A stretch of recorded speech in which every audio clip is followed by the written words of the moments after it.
Good day and welcome to your favorite sport program on TV, Plot Sport. As usual, today will be fantastic and interesting because we have trending topic to talk about. A lot of viewers are already waiting for this hour, 5 o'clock, and we'll do this Monday to Friday to give you the best in the world of sport. If you're just joining us for the first time, I'm Mudashiu Shitu. I'll be your anchor in the next few minutes to talk about trending topic across the globe.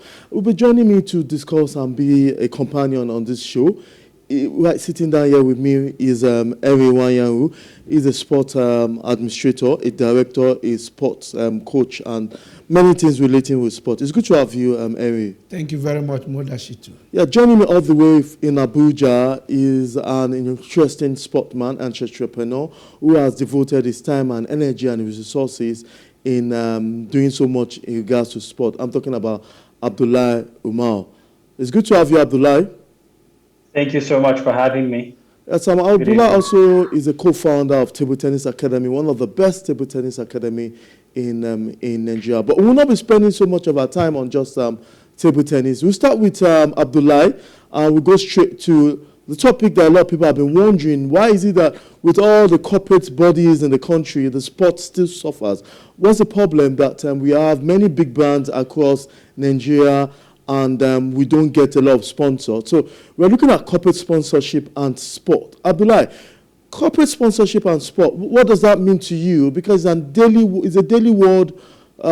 Every day we use that word, corporate sponsorship and sport. Even some companies have created a portfolio, an office for people to manage images and brands when it comes to corporate sponsorship and sport. Tell us about with your vast experience. Thank you so much for having me once again. And I think to speak about corporate sponsorship, you can't ignore firstly, to acknowledge the size of the sports industry globally. And the sports industry is, based on different statistics, is seen to have a global value of over $1 trillion. So as an industry, sports in itself is something that cannot be ignored. And when you look at the body of sports, you'll find out that it's not financed by governments. Okay. Sports is financed primarily by the private sector.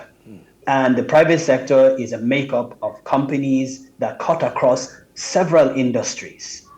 Governments around the world have found an interesting way of weaving sports into the fiber of their economic growth and their economic plans.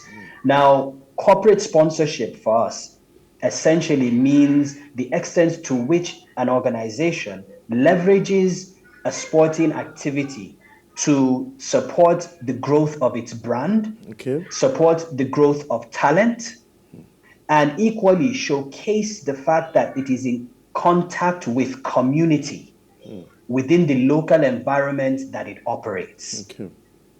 So this for us is what corporate sponsorship in sports implies. Okay, let me come to Henry waiting with us here in the studio. Henry, he said that the market that has to do with the old big brand in the market is so much. What can you say in regards to corporate and sponsorship and sport? Globally, looking at the market statistics or the market value for sponsorship is over $46 million. That is, as of this estimate is as of 2018, and there's projection that at the end of 2023 fiscal year, we are likely going to have over $60 million US. So just like what he said, it has a lot, and you can see a lot of offices. Companies have offices, to really base on how to sponsor good sports and as well to make it happen.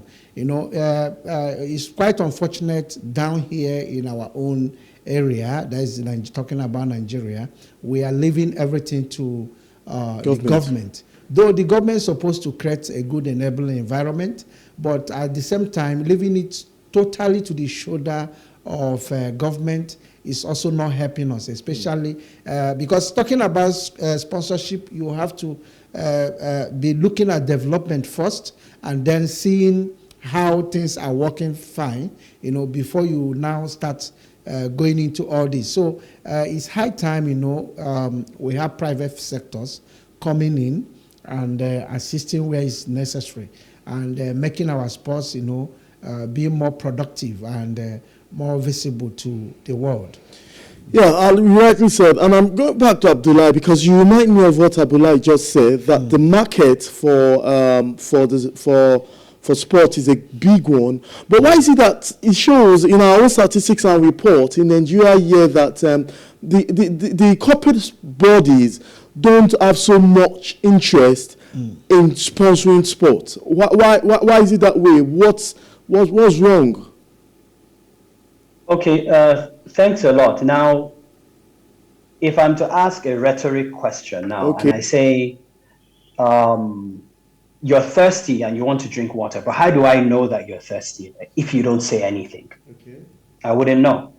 So in the same vein, organizations will not know that a platform exists to promote their brand and actually reach people if it is not promoted to them. So first and foremost, how many platforms have been created, made available for corporates to actually showcase their brands and provide participation? Secondly, it is important, again, to showcase value. As a business owner, I will not allocate funds of my company to a platform that I cannot recognize the type of value I'm going to get from it. And that value needs to align with the nature of business that I do and my outreach. So you have in foreign countries where companies are sponsoring sports on the strength of receiving tax rebates. Just the same way our federal government has allowed certain companies to invest in construction of roads in place of them paying taxes, there's a deliberate action of government. So where that is not feasible, like what we've done in bragging rights competition, table tennis academy, and Be Rivals, is that we're making ourselves available to companies to say that we have platforms that exist, which they don't know, that their people can play.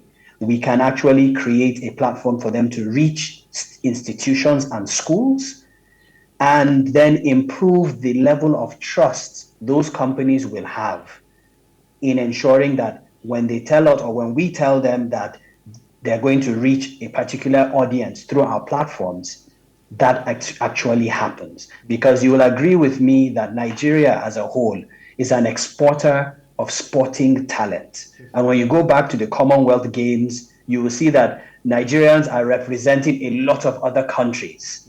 So that means the amount of sporting talent we have locally is unprecedented. It's now a question of how are we harnessing the talent we have locally, producing local content for a global audience in sports. And that's exactly why we created the Bragging Rights Competition platform. Okay. You can tell us more about those how sponsorship are meant to be attracted to all those your ventures. But let's look at why we see big brands, notable brands. Like for example, the football league in the country. There's some years it suffered sponsorship. There's some big top tournaments in the country that suffer sponsorship, even when corporate bodies sees that this is an opportunity. Some set reasons is because of there's a lack of trust, that they're not so trustworthy. Some say that is because they are not, it's not well structured.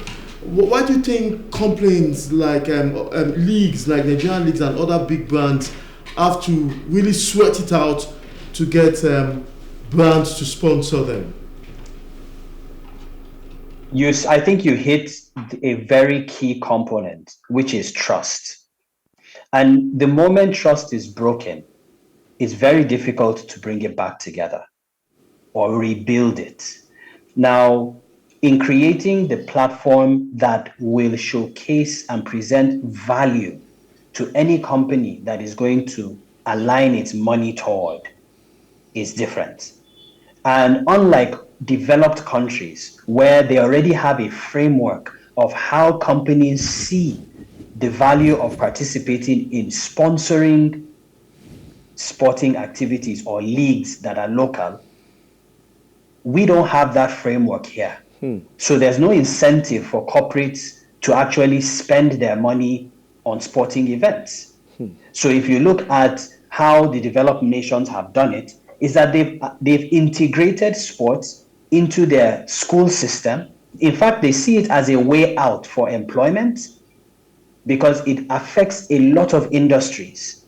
Sports is the only activity or industry, singular industry, that nullifies differences between people, whether you're white, black, you're of a different tribe. It just nullifies it, it melts it.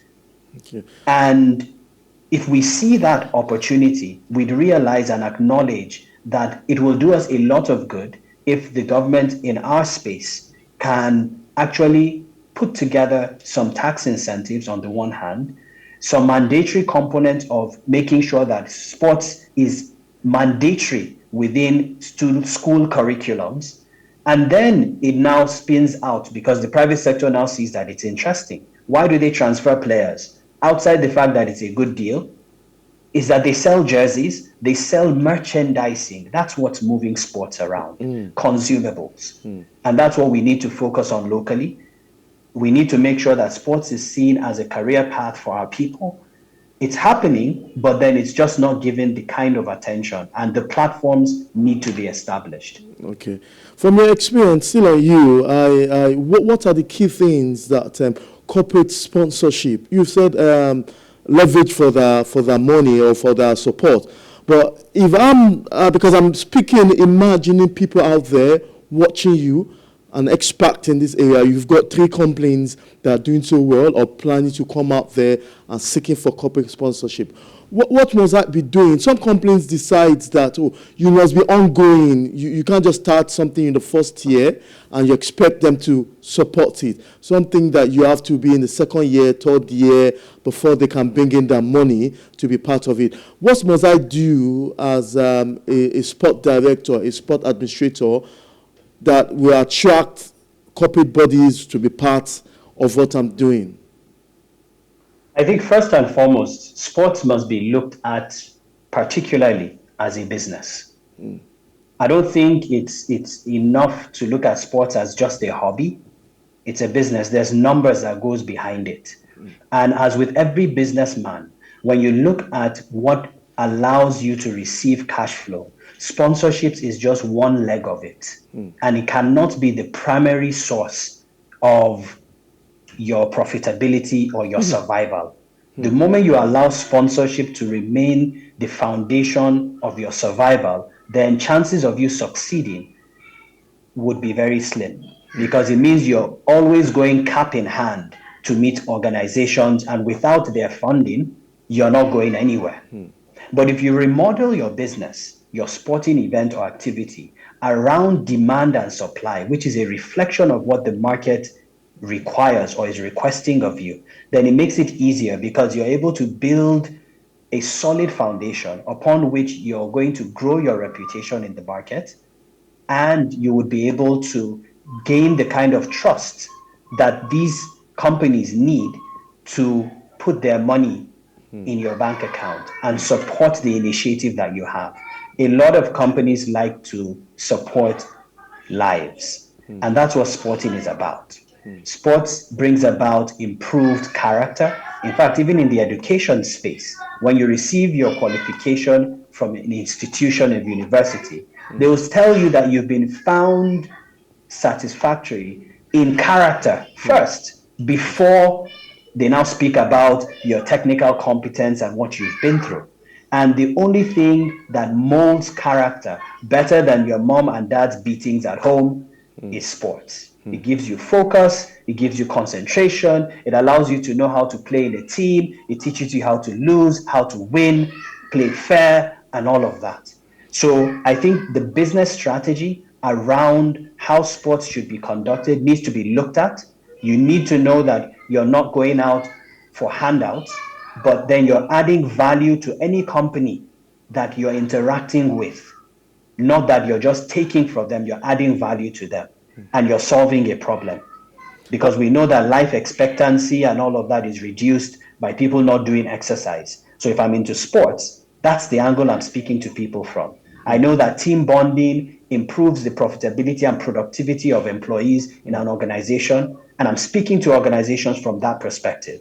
While I know that when they come to play, they need to use sporting shoes, they need to have sporting gears, they need to have all of those accessories for them to engage in that sporting activity, then that means I'm going to invest in those things from a business perspective to ensure that I have cash flow, not just sponsorship. Then when I build a community of sporting individuals, then we now have a platform for competition. And I think that is what could be looked at when trying to grow a sustainable platform that would support the development of sports, especially in Nigeria, where we have it at its infancy stage. But we're in very interesting times, that I can tell you. It's well said. I'm sure one or two people out there are really jotting your really practical steps to getting sponsorship. But is that the reason, lack of not doing this thing, is that the reason why most brands don't get sponsors in most competitions, don't get sponsors in Nigeria? So I can say to a certain degree, if you don't do the groundwork properly, you do not set up your brand, your values, corporate values, core values, your mission, vision statements, and outline your strategy clearly and implement it properly, then truly you're not going to get it. Because the truth is that companies will not give you their money the first time round you come asking them for it. You know that you have to dedicate to it. You have to have commitment, resilience, and push. Now, beyond just trying to gain corporate sponsorship, what are the other things that you look at? There are several professional athletes out there that don't even have a standard revenue or emolument structure. There are coaches out there that don't have what we could refer to as a minimum wage or anything like that. Definitely. How do we structure something of that nature for them if we're not creating the platforms where they become relevant? Now, for bragging rights competition, that is exactly what we're doing. We're calling companies to come and compete against one another. But when this happens every year, twice a year, and if it does happen, it means that every company is looking towards the next year, and its people are going to continue training. But how do they train? They need a coach. That means there's a job for that coach. They have the opportunity of hiring professional athletes. That means professional athletes are going to get jobs. And that means shirts and merchandise are going to be in higher demand. Tailors are going to get jobs. And the ripple effect continues. So if you're going into sports, please put on your business cap or partner with people that understand business and don't look at it as a hobby because it's a business. Anybody who's funding you is looking at what benefits. The benefit might come in brand awareness for those who are sponsoring. Yes. Yeah, let me come to Henry waiting for us here so that you can really excellent. share your thought. Henry, we realize that most of these complaints in Nigeria don't get sponsorship, and he has outlined that. How important, or what are the things you need to do, your companies need to do to able to get sponsorship? I mean, beyond what he just said, what are other things that need to put in now? But because he said that relying on just your sponsorship will kill your sport business, that you must be able to continue going ahead, doing day-to-day activities without sponsorship. So what are those key things that a company that wants sponsorship, a sport company that wants sponsorship needs to do? First, just like what Mr. Abdullahi said earlier, it's not about just selling passion, okay? And it's also not about having who is who cannot be able to convince this corporate organization. Now, one of the key important thing is the companies that want to sponsor you, of course, they want to also reach out to consumers. Okay, they also want to have a very strong value, which he have mentioned a bit. But then, if these things are not gathered, there is always an issue. Take, for instance, we have NASCAR in the US, where we have, the two biggest long-time sponsors of NASCAR, Coca-Cola and that of Chevrolet. Okay. So you see, they have strong fan base. They look at the fan base as well. So these are the things you have to, these organizations or clubs need to look at. First, how are we going to make our foundation? We have to build a good foundation first. And then from that foundation, we'll be able to do the right thing. We have talked about trust, we have talked about value, but there are so many things surrounding this. We can't also rely solely on government, as I said earlier, or government association. We can't solely rely on them. We need this private sector, one, but we need to do our groundwork as well. And then issue of allowing quacks to run some of these things are also a big issue. When you have people who claim to be consultants, okay, and they are not really grounded in this area on how to convince these people and talk. I have seen a situation whereby we have a company that deals with shoe and all that wants to come to Nigeria, and they needed to sponsor a football club. But then the issue is, they look at the fan base, look at all the proposal they table in, nothing is happening. And of course, they have to send people to investigate. Okay. So at the end of the day, they are not interested. So, lastly, sorry to cut you, because you said it so, and it's obvious that you agree with what Abdullahi said. But is Nigeria, which is going to be the next question for Abdullahi, as we round up this segment, this is your last question on this topic. Is Nigeria ready for only private-funded sport without government intervention? They are not actually ready yet. They are not ready, but if we can really do our homework very well, I believe there will be a time we can't rely solely on government shoulder. Okay, for me, the private sectors are out there. They are also interested.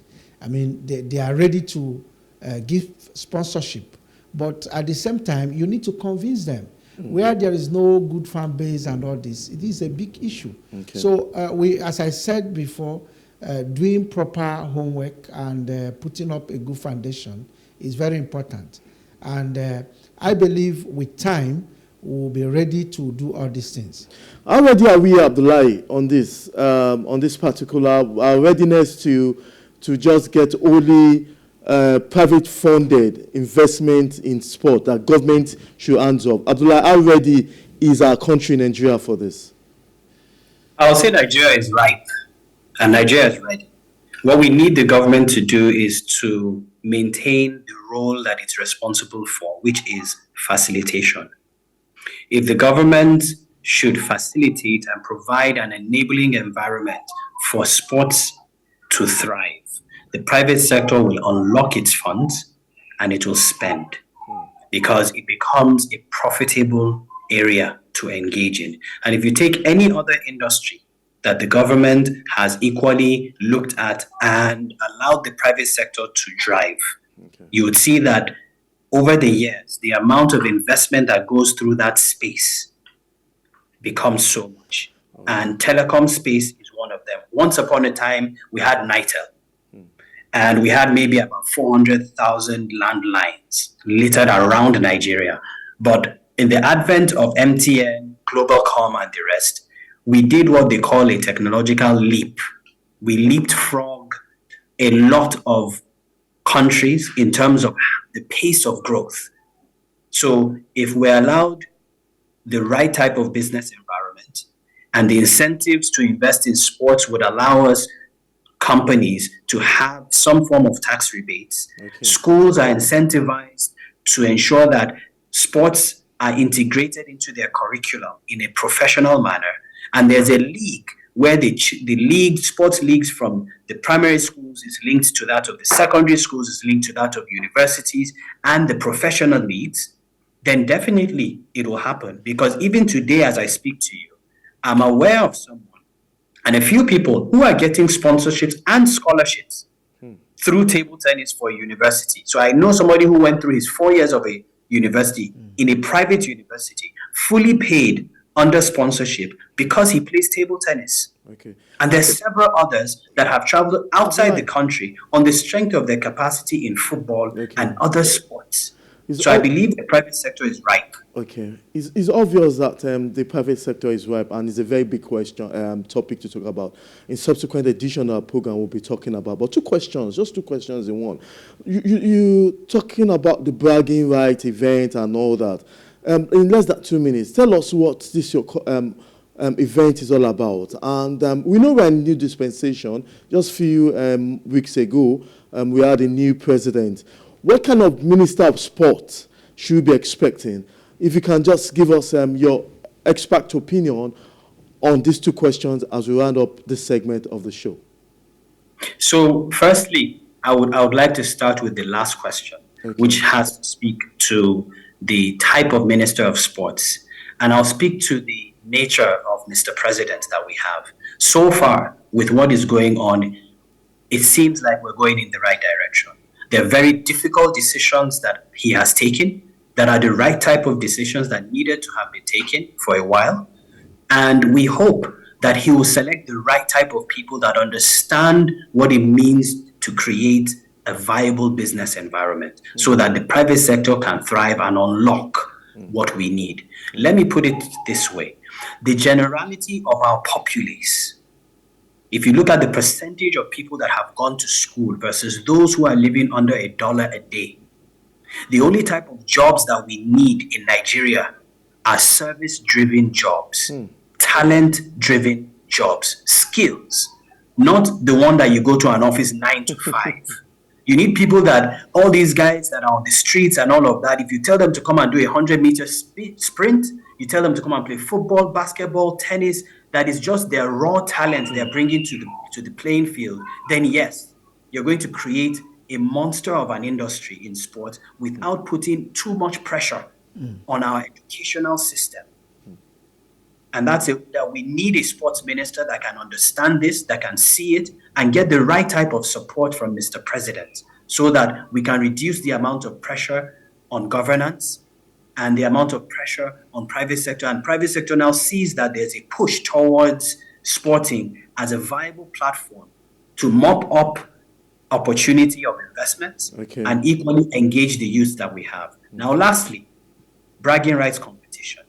Because of the cultural uniqueness of Nigerian businesses and their willingness to sponsor sporting events and sporting games, bragging rights competition is focused on companies. For the companies to come together and play against one another. So we had our maiden event last year in Abuja, October 1st. And we're having another one in July this year, Abuja. And we're going to have, before the end of the year, we're going to do bragging rights Lagos.